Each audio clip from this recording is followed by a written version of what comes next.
माननीय अमित शाह जी संसद में कहते हैं, मान्यवर कश्मीर में हम सब जानते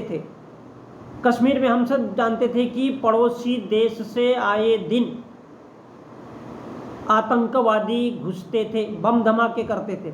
हमारे पड़ोसी देश कौन से हैं?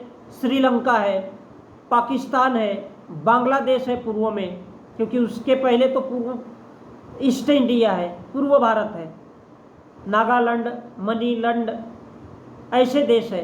तो हमारे जो पड़ोसी देश है, चाइना है, ये हमारे पड़ोसी देश है, नेपाल है, भूटान है। तो हमारे पड़ोसी देश से आए दिन आतंकवादी घुसते थे, बम धमाके करते थे, हत्याएं करते थे, और एक भी त्योहार ऐसा नहीं होता था जो चिंता के बगैर जाता था। इतने इस देश के लोग चिंतित होते थे, और केंद्र सरकारों का रवैया लचीला होता था, चुप्पी साध जाते थे, और उनको बोलने में डर लगता था कि कोई दुविधा भी थी, शायद वोट बैंक का भी डर था। नरेंद्र मोदी जी के आने के बाद आतंकवाद के खिलाफ जीरो टॉलरेंस की नीति प्रधानमंत्री मोदी जी ने अपनाई।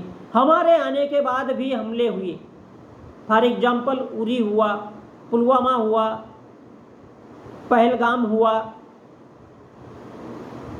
पहले हमले होते थे, कुछ नहीं होता था, कोई कुछ नहीं बोलता था, जवाब नहीं दिए जाते थे, और लोग साले भूल जाते थे।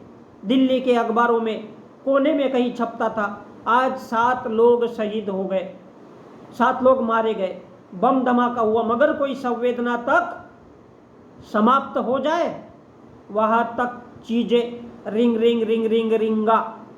लेकिन मोदी जी के आने के बाद उरी, पुलवामा, पठानकोट, पहलगाम में भी हमला हुआ।